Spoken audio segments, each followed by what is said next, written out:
नमस्कार दोस्तों, स्वागत है आपका भारतीय संविधान की रैपिड रिवीजन सीरीज में। आज के इस वीडियो में हम संविधान के निर्माण की चर्चा करेंगे। अगर आप कोई भी प्रतियोगी परीक्षा दिलाना चाह रहे हैं जैसे सीजीपीएससी, यूपीएससी तथा यूजीसी नेट जेआरएफ, जिसमें भी संविधान आता है, आपके लिए ये वीडियो लाभकारी होगा और इससे संबंधित सारे सवाल आपसे बनेंगे। हम इस वीडियो सीरीज में पूरे संविधान को कवर करने का प्रयास करेंगे। आगे बढ़ने से पहले आपका पहला सवाल वही होगा कि आपकी बात हम क्यों सुने या वीडियो क्यों देखें। तो मेरा नाम राजन तिवारी है, मैंने पॉलिटिकल साइंस में नेट जेआरएफ क्लियर किया है। बाकी डिटेल मेरे बारे में नीचे लिखी हुई है। क्योंकि ये रैपिड रिवीजन सीरीज़ है इसलिए हम जल्दी जल्दी समझते हैं। अगर आप कहानी में समझेंगे तो आपका जो संविधान का निर्माण है, भारतीय संविधान का निर्माण है, पहली बार इसका विचार आया था 1934 में एम.एन. राय के मन में। ये मानवतावादी चिंतक थे मानवेंद्र नाथ राय। वो बोले कि यार भारत में ना एक संविधान सभा होनी चाहिए जो संविधान का निर्माण करे, मतलब भारत का एक संविधान होना चाहिए। अब वो बोल दिए तो कांग्रेस वाले कैसे पीछे रहेंगे।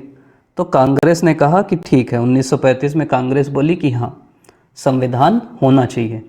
आगे चल के नेहरू जी भी बोले कि संविधान भी होना चाहिए और एक संविधान निर्मात्री सभा भी होनी चाहिए। 1940 में इसके कारण अंग्रेज़ों के ऊपर दबाव आया और हम लोगों ने जैसे पहले पढ़ा कि 1940 में एक अगस्त प्रस्ताव आया जिसको उस समय के वायसराय ने लाया था। तो उन्होंने कहा कि हाँ, आज़ादी के बाद, मतलब विश्व युद्ध के बाद, इस समय द्वितीय विश्व युद्ध चल रहा था, उसके बाद भारतीयों के लिए एक संविधान निर्मात्री सभा बनाएंगे।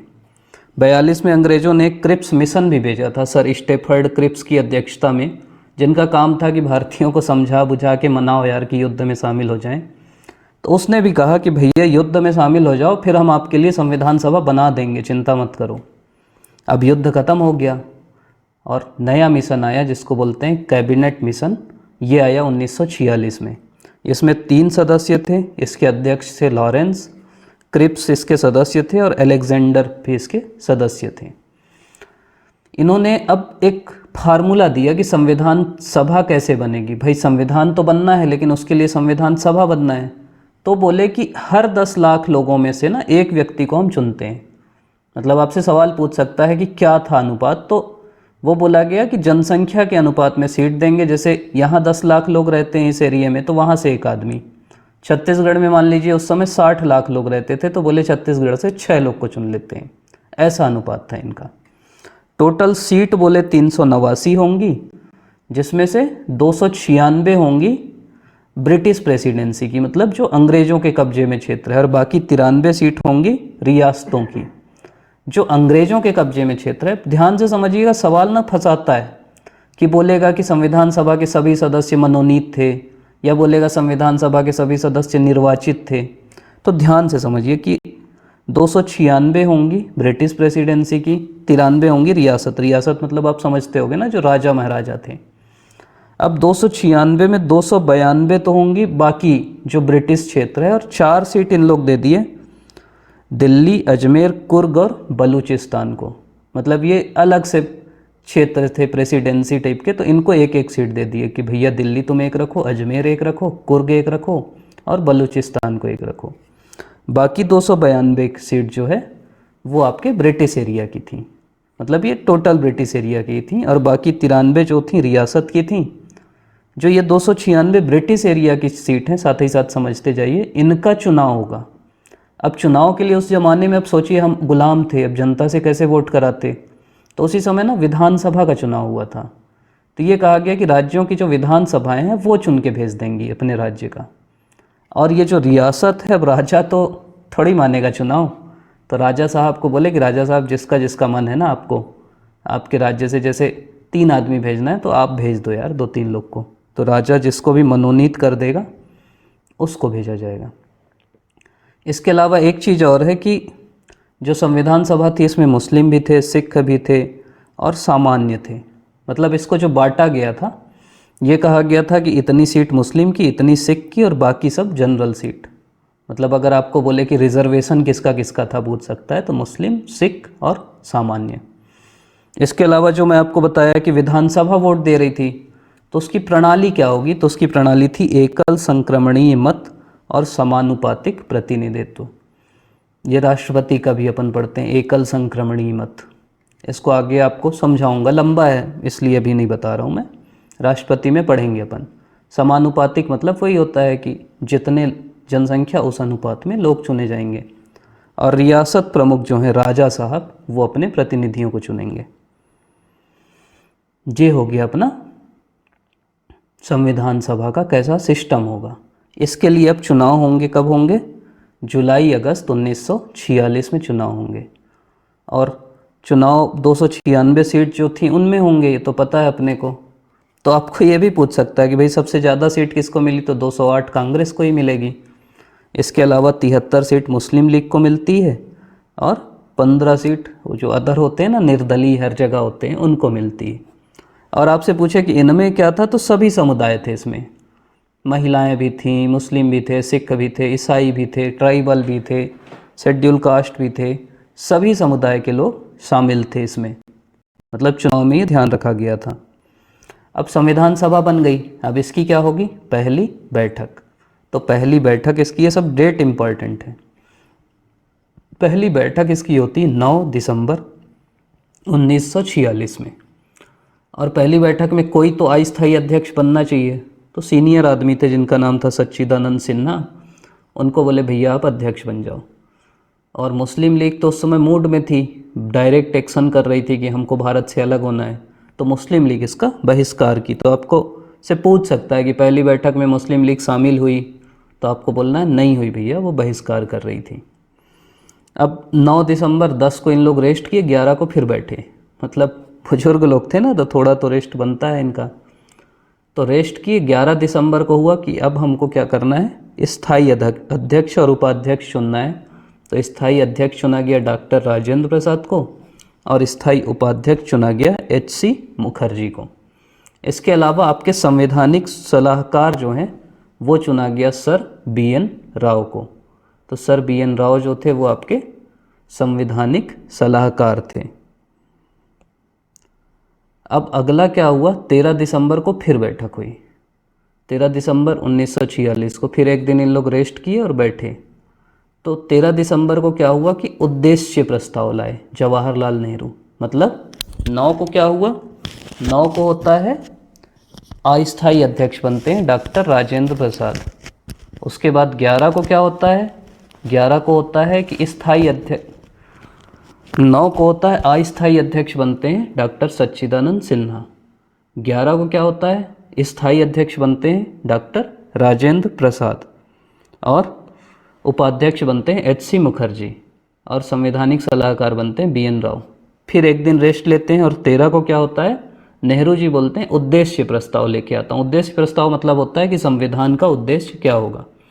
इसमें वो जो आपका उद्देशिका है ना, वही बात करते हैं कि भारत के लोग न्याय, एक नई बात करते हैं कि अल्पसंख्यक पिछड़ी जाति और जनजाति क्षेत्रों की सुरक्षा की जाएगी। ये आपको पता रहना चाहिए। कभी कभी अपने दिमाग में आ जाता है ना यार कि प्रस्तावना में तो ऐसा नहीं है अल्पसंख्यक पिछड़ी जाति। तो नेहरू जी जो उद्देश्य प्रस्ताव लेके आए थे 13 दिसंबर को, उसमें ये है, इसी में फंसाता भी है। और ये 13 दिसंबर को लेके आए थे, 22 जनवरी 1947 को ये पारित हो जाता है। मतलब संविधान सभा बोलती हाँ जो ये उद्देश्य प्रस्ताव उसको हम मानते हैं। इसके बाद अब आपको पता है कि भारतीय स्वतंत्रता अधिनियम 1947 आता है। ब्रिटिश पार्लियामेंट पास कर देती है कि 2 देश होंगे, भारत और पाकिस्तान। तो इस अधिनियम के हिसाब से बोला जाता है कि आपकी ये जो संविधान सभा है ना, आज से संप्रभु हो गई। संविधान सभा सब कुछ करेगी। दूसरा ये बोला जाता है कि संविधान सभा संविधान तो बनाएगी, इसके अलावा विधायी कार्य भी करेगी। क्योंकि ऐसे समझिए कि उस समय हमारे पास ना संसद तो थी नहीं। जैसे अभी लोकसभा है, उसका चुनाव तो हुआ नहीं था। तो लोकसभा का चुनाव 1952 में जाके लोकसभा बनती ही नहीं। तो ये संविधान तो बना देती है 1949 में, लेकिन उसके 2 साल तक ना ये लोकसभा वाला काम करते हैं, मतलब सांसद वाला फील लेते हैं इन लोग। तो ये भी आपको समझना है कि यही सांसद भी थे और यही संविधान बनाने वाले भी थे, जब तक नई संसद नहीं बनी थी। एक चीज़ और कि पाकिस्तान अब बन गया है, तो अब सदस्य कितने बचे, 299। ये ध्यान रखना है आपको। संविधान बनने में कितना दिन लगा, कोई भी पूछ सकता है आपसे। आप भारत के नागरिक हो ना, तो भी पता रहना चाहिए कि 2 साल 11 महीना 18 दिन। 2/11/18। संविधान सभा की अंतिम बैठक कब हुई ये भी पूछ सकता है। तो संविधान सभा की अंतिम बैठक होती 24 जनवरी 1950 में। ऐसा संविधान सभा, फिर समझा रहा हूँ मैं, संविधान सभा जो 9 दिसंबर 1946 को काम करना चालू की थी, 24 जनवरी 1950 को अंतिम बैठक की। और अंतिम बैठक में वो बोली, अपना राष्ट्रीय गान डिक्लेयर हुआ, पास किया उसको कि ये राष्ट्रीय गान होगा, ये राष्ट्रीय गीत होगा। और डॉक्टर राजेंद्र प्रसाद जो इसके अध्यक्ष थे उसको बोली कि ये हमारे प्रथम राष्ट्रपति होंगे, मतलब उनका चुनाव की। अब संविधान सभा का काम खत्म। अब जो काम करेगी यही लोग रहेंगे, लेकिन अब ये बनेंगे लोकसभा, मतलब ये विधायी कार्य करेंगे। इसके अलावा और डेट पूछ सकता है कि राष्ट्रीय ध्वज कब मनाया गया, तिरंगा। तो कॉमन सेंस है ना यार कि तिरंगा भाई 15 अगस्त को तो फहरा रहे हैं ना हम लोग, तो उससे पहले बनाएंगे। तो 22 जुलाई 1947 को हम लोग अपना राष्ट्रीय ध्वज कर दिए फाइनल। राष्ट्रमंडल का सदस्य था भारत। तो ये पूछ सकता है कि कब हम माने कि हम राष्ट्रमंडल के सदस्य होंगे, तो वो है मई 1949 को। अप्रैल 1952 तक संसद के रूप में कार्य करती है। यही मैं आपको बता रहा था कि फिर मई 1952 से नई जो चुन के लोग आते हैं वो बन जाते हैं लोकसभा, लेकिन अप्रैल तक यही काम करती। कोई भी विधेयक पास करना है या बाकी चीज़ पास करना है। एक चीज़ आपको और अगर समझेंगे तो ये है कि संविधान सभा जैसे 9 दिसंबर को चालू करती है अपना काम, 9 दिसंबर 1946 को, और संविधान बन के तैयार हो जाता है 26 नवंबर 1949 को। प्रस्तावना आप पढ़ोगे ना तो उसमें लिखा है, हम भारत के लोग भारत को एक संपूर्ण प्रभुत्व संपन्न समाजवादी पंथ निरपेक्ष लोकतंत्रात्मक गणराज्य।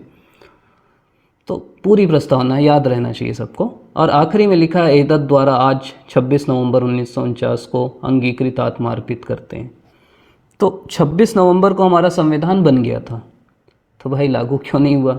इसलिए लागू नहीं हुआ कि आपको कहानी समझना हो तो 1929 में ना लाहौर का अधिवेशन होता है दिसंबर में, और उस दिन हम लोग बोलते हैं कि अब हम लोग पूर्ण स्वतंत्र हैं। मतलब हम घोषणा करते हैं कि अब हम स्वतंत्रता दिवस मनाएंगे और पूर्ण स्वराज की घोषणा करते हैं। इसीलिए फिर हम डोमिनियन नहीं मानते। क्रिप्स बोलता है डोमिनियन ले लो, हम बोलते हैं पागल है क्या, हमको पूर्ण स्वराज चाहिए। तो पूर्ण स्वराज मानते हैं और बोलते हैं अब हम तो स्वतंत्र हैं। तो अब हम हर साल 26 जनवरी को अपना स्वतंत्रता दिवस मनाएंगे। तो 26 जनवरी 1930, 1931, 26 जनवरी को हम स्वतंत्रता दिवस मनाने लगते हैं। दिक्कत क्या होती, 26 जनवरी 1947 को भी स्वतंत्रता दिवस मनाते हैं, लेकिन आज़ाद हो जाते हैं 15 अगस्त 1947 को। तो अब जिस दिन आज़ाद हुए उस दिन स्वतंत्रता दिवस मनाएंगे। तो हमारे लोगों को लगता है कि यार ये 26 जनवरी को लोग भूल मत जाएं। तो भले संविधान आपका बन गया 26 नवंबर को, लेकिन हम बोलते हैं कि यार 2 महीना और रुक जाते हैं, 26 जनवरी को लागू कर देंगे। तो इसीलिए अब 26 नवंबर को भले संविधान बन के तैयार होता है, हम उसको लागू करते हैं 26 जनवरी को, जिससे ये डेट याद रहे।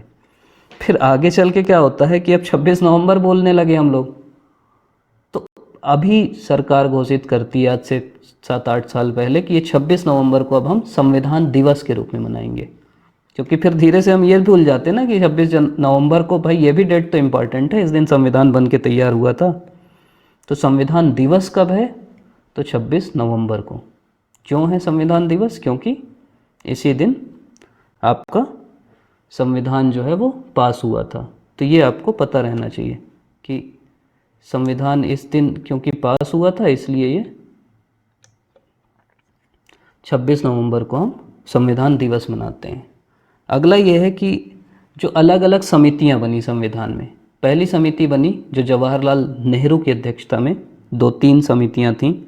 जैसी पहली थी यूनियन पावर समिति, संघीय संविधान समिति।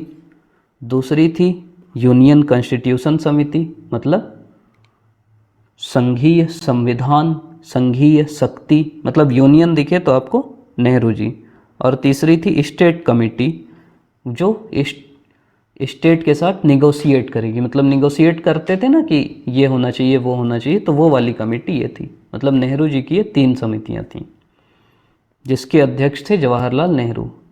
अगले व्यक्ति हैं आपके वल्लभ भाई पटेल। ये अध्यक्ष थे। पहला प्रोविंशियल कॉन्स्टिट्यूशन समिति जो थी, मतलब राज्यों का संविधान, कंफ्यूज मत होइएगा। संघ का संविधान पंडित नेहरू, राज्यों का संविधान वल्लभ भाई पटेल, सरदार वल्लभ भाई पटेल। इसके अलावा इनको एडवाइजरी कमेटी, क्योंकि अच्छे एडवाइज़र थे ये, तो इनको advisory committee on fundamental right, advisory committee on minority अल्पसंख्यक, और advisory committee on tribal and excluded area, ये तीनों भी दे दिया गया। अगले हमारे अध्यक्ष थे डॉक्टर राजेंद्र प्रसाद। तो राजेंद्र प्रसाद क्योंकि अध्यक्ष थे तो उसी हिसाब की कमेटी मिलेगी ना। अध्यक्ष क्या आप देखेगा कि रूल सही हो, प्रोसीजर सही हो, और स्टीयरिंग कमेटी मतलब सब सही से संचालन अच्छे से हो, ये काम था राजेंद्र प्रसाद का। डॉक्टर बी आर अम्बेडकर किस में थे? तो वो थे ड्राफ्टिंग कमेटी में, मतलब प्रारूप समिति में। इसके अलावा ड्राफ्टिंग समिति आपसे पूछ सकता है कि इसके मेंबर कौन कौन थे, कितने थे। तो इसके मेंबर कौन कौन थे? इसके मेंबर थे 7 लोग। कौन कौन थे? पहले तो डॉक्टर अम्बेडकर जो खुद अध्यक्ष थे, दूसरे थे अल्लादी कृष्ण स्वामी अय्यर, तीसरे थे एन गोपाल स्वामी अयंगर, अगले थे डॉक्टर के एम मुंशी, पाँचवें थे सैयद मोहम्मद सादुल्ला, छठवें और सातवें ना बाद में, मतलब पहले दूसरे थे फिर ये जुड़े। जैसे छठवें थे एन माधव राव, जो आए थे बीएल मित्र की जगह। पहले बीएल मित्र थे, इनकी तबीयत खराब हो गई, अब काम ज़्यादा था तो ये बोले माधव राव को दे दो। और सातवें थे टीटी कृष्णचारी, डीपी खेतान थे पहले, उनकी मृत्यु हो गई तो उनकी जगह टीटी कृष्णचारी। तो ये आपको नाम याद रहना चाहिए कि ये मेंबर थे। इसके अलावा ये भी पूछ सकता है महिलाएं थीं कि नहीं, तो महिलाएं थी भैया। कितनी थी? 15 थी। जो संविधान बना उसमें क्या क्या था? तो जो संविधान बना आपका, उसमें 395 अनुच्छेद थे, 22 आपके भाग थे और 8 अनुसूचियाँ थीं। ये आपको पता रहना चाहिए। तो ये हमारा पहला वीडियो था, हमने जल्दी पढ़ा है, मतलब जो आपके, और इससे ज़्यादा सवाल नहीं आएगा। आप कोई भी एग्ज़ाम का सवाल उठा के देख लीजिए, यहीं से आता है। आपने अभी तक वीडियो को देखा, इसके लिए आपका बहुत बहुत धन्यवाद। चैनल को लाइक, शेयर और सब्सक्राइब करिए, जिससे हमारा भी उत्साह बढ़े और हमारी ये जो सीरीज़ है ना संविधान की, इसको हम पूरा करेंगे। संविधान पहले वीडियो में हमने पूरे 1 देखे थे, आज हमने संविधान के निर्माण को देखा। आगे हम प्रस्तावना देखेंगे, मूल अधिकार, मूल कर्तव्य, राष्ट्रपति, उपराष्ट्रपति, प्रधानमंत्री, लोकसभा, राज्यसभा, न्यायालय, मतलब जो भी सवाल आपके आते हैं ना वो हम देखेंगे। और उसके बाद जब ये हम एक बार आपको पढ़ा देंगे, फिर इससे संबंधित जो भी MCQ आए हैं, जो भी सवाल आए हैं, उसको हल कराने का प्रयास करेंगे। क्योंकि हम लोग को लगा कि पहले यार पढ़ा दें, मतलब सीधा सवाल दिखाएंगे ना तो फिर कई चीज़ें छूट जाती हैं, तो इसीलिए हम लोग इसको एक रिवाइज करा रहे हैं आपको। आप अभी तक ध्यान से देखें, इसलिए आपका बहुत बहुत धन्यवाद। आपका दिन शुभ।